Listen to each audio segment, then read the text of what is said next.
masarap yung Excelsa. Yung kasi yung matatanda nung araw, yung mga tatay namin, ang ginagamit nilang pangbahay, yung Excelsa. Ang isang problema kasi yung kape natin, medyo mababa ang presyo eh. Kaya wala masyadong kumakapit sa pagkakape. Kailangan din magkaroon ng mga susunod na farmer. Next generation na farmer. Welcome to Project OTOP, One Town, One Product, where we introduce and give deep appreciation to one of the wonderful produce of our local communities.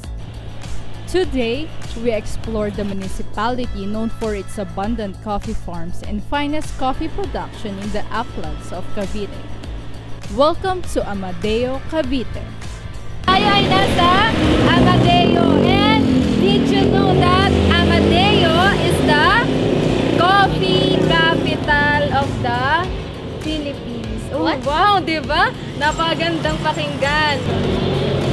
Free coffee daw po para sa lahat. Ito magko-coffee tayo. Miss Mary Jane de los Santos welcomes us warmly, along with the employees of Cafe Amadeo with a cup of their best-selling coffee. Ito po talaga yung pinaka ng kape namin, yung factory price. Kaya po pag sa labas kayo bumili, mas mahal na po. Dito po kasi mas mura po. Kaya yung pong pinatikin po namin, yun po yung best seller namin na coffee. Pahimis. Tsaka marami po talaga kami tanim dito ng mga kape namin. Kaya po talagang kilalang Cafe Amadeo. So if you're looking for a best coffee, you're in the right place. Pahimis Blend is our best product here in Cafe Amadeo Development Cooperative. And usually, Pahimis is it's a mixture of 4 variety of coffee which are the Robusta, Arabica, Liberica, and Excelsa. So yung Pahimis po, it means Thanksgiving po. Yun po yung festival na sinaselebrate nila. Kailan po siya sinaselebrate po, ang Pahimis Festival? February po. Pero ngayon po ay di ba po dati may street dancing. Ngayon po ay hindi na po siya nangyayari. Cafe Amadeo has been running its operations for almost 22 years now, a huge milestone for the municipality as a whole, as it stood proudly and presented various products and most of all the coffee trademark of Amadeo, the Pahimis Blend. This Pahimis coffee is very rich in flavor. Masarap po siya, then pwede po balik-balikan po. It tastes really good and sweet. Arnold Bay po, the Executive Secretary of the General Manager, and also the licensed Q-grader and capper po ni Cafe Amadeo. So, Cafe Amadeo established way back June 28, 2002 po by our former mayor po na Bayan ng Amadeo. Dito kasi sa Bayan ng Amadeo is not whole year round yung harvest season. So meron lang allotted month like during per months yung harvest season ng kape po. So from harvest season, nag-stock na si Cafe Amadeo para during summer meron na kaming stock para ma-serve namin sa mga customers. Ibig sabihin, sir, mas mabilis mo mag-grow kapag cold yung weather? Yes. Okay po. Sir, you mentioned po earlier that you are copper, tama po? Yes. Ano po yung ginagawa po ng copper po? Sa copper po ay tumitikim po tayo ng kape. So ako ay taga-tikim. Tumitikim ako ng 120 cups per day para matikman yung iba't ibang lasa ng kape. License po ako para siyang lisensya din. Every 3 years po ay nire-renew po siya. Kung yung taste buds ko po ba ay tama pa dun sa mga natitikman pong kape. Certified taster. Yes po. Further exploring the production of coffee, Mr. Arnold Bay generously guided us to their production site, a short ride away from the cafe. It smells like coffee. Yes. It smells like coffee. Disposable hair cups and shoe covers were handed to us for sanitation purposes before proceeding to the production areas. So again, welcome to Cavite Coffee Processing Plant po ng Cafe Amadeo Development Cooperative. Ito pong building na ito ay grant mula sa Philippine Rural Development Program ng PRDP po under Department of Agriculture. So ang buong area po ay FDA approved. Together with me is our QA po, si Ms. Sarah po. Sarah Cruz po. Siya po yung ating quality assurance sa lahat ng product na pumapasok at na lumalabas. So mag-start po tayo doon sa dirty area, kung saan yung receiving area, on how to process coffee po. So this way po tayo.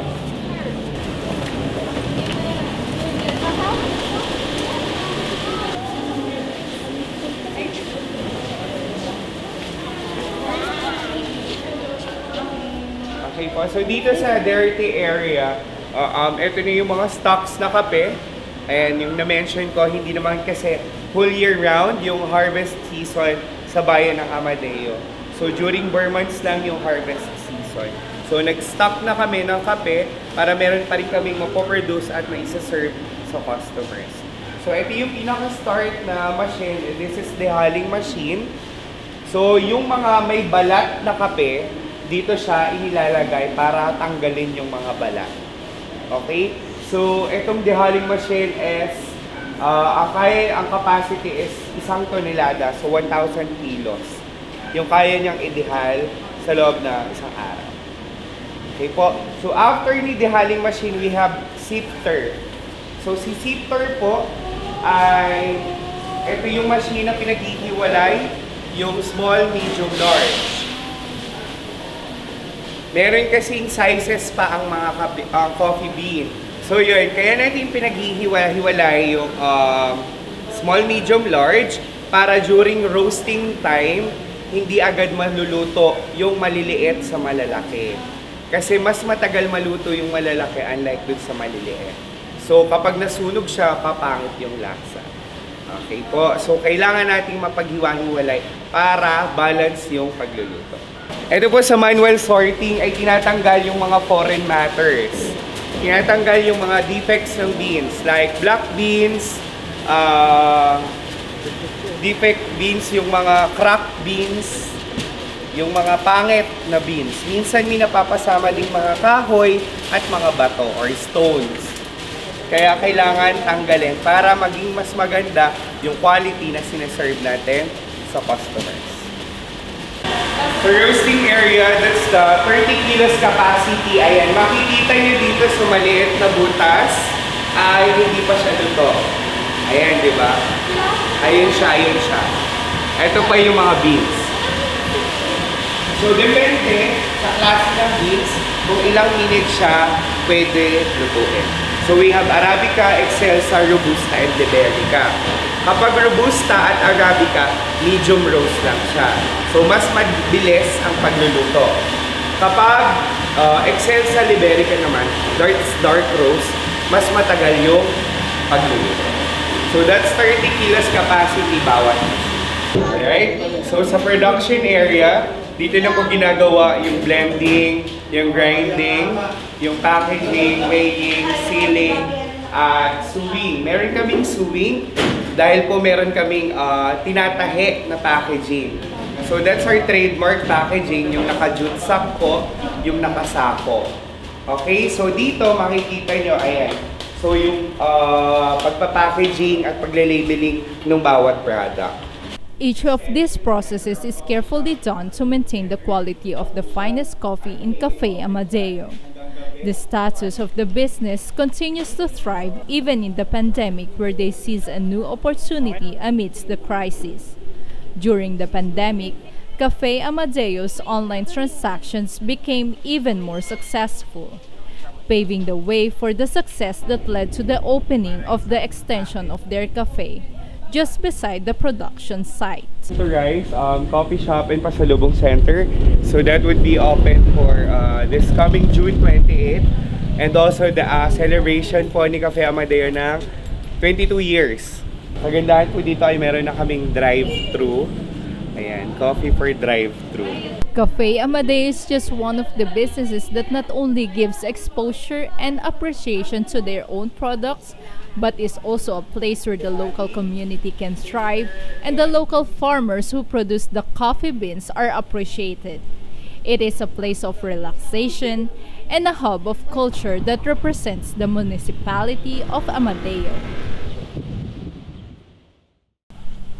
Exploring the coffee culture in Amadeo includes those who have been managing coffee farms in Amadeo for a long Ito time. nasa half hectare lang. One naman of itong those lugar. people is Mr. Randy Mendoza.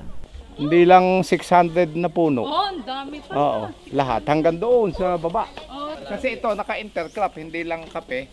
May saging. May kakao po kayo.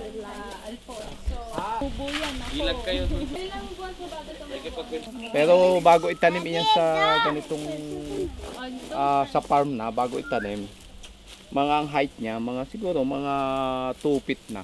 'Di ba? Meron tayo nabibiling yung black, yung seedling na panseedling na bag. Bago mo itanim, kailangan mapalaki mo muna doon. Mga siguro mga 2 feet. Saka mo itatransfer sa taniman sa farm. Ito kasi nung araw, yung matatanda, medyo may luwag, tanim sila ng tanim. Hindi wala na silang distance ng...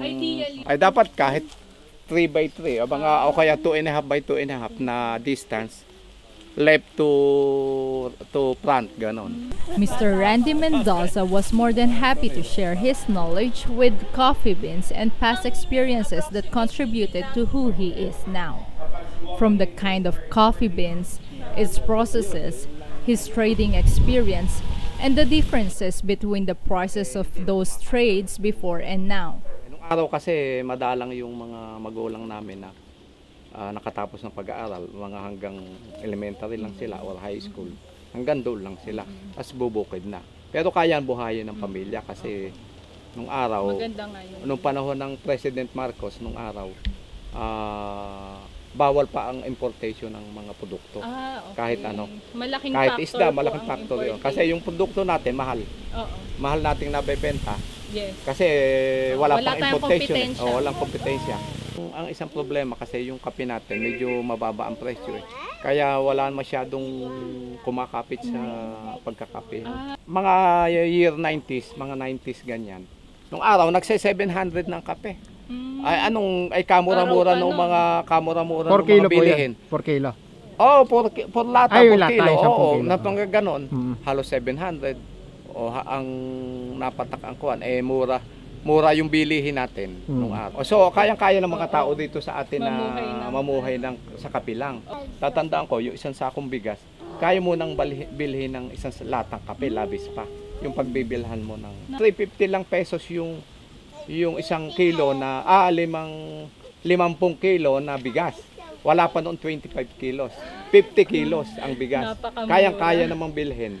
Kasi nasa 700 ang isang lata. Yun talaga isang number one problema sa Farmers. atin. Kailangan din magkaroon ng mga susunod na farmer. Next generation of farmer. Tsaka binebenta mga farms eh. Isa pa yun, number one. Subdivision eh. Ginagawang subdivision tulad Number one din yung mga farm na ibang, kung nga mahina ang kita ng mga farmer, o may bukid ka, ay mas malaki ang presyo ng bukid kung ibebenta mo. Lalo pat ang age mo nasa higher age ka na. Nevertheless, Mr. Randy's life on this farm has helped him provide for his family and fund his children's education.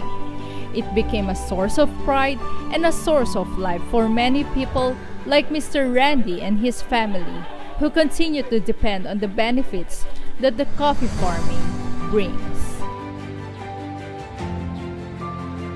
A lot of people in Amadeo, Cavite remain hopeful for the future of Amadeo's coffee tradition.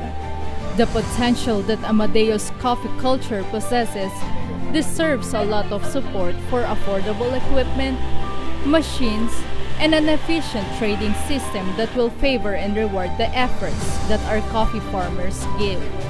As they navigate through the crisis they face, let us contribute to make their coffee renowned and proudly continue to uphold their title as Coffee Capital of the Philippines. This is day 4 of Project Auto.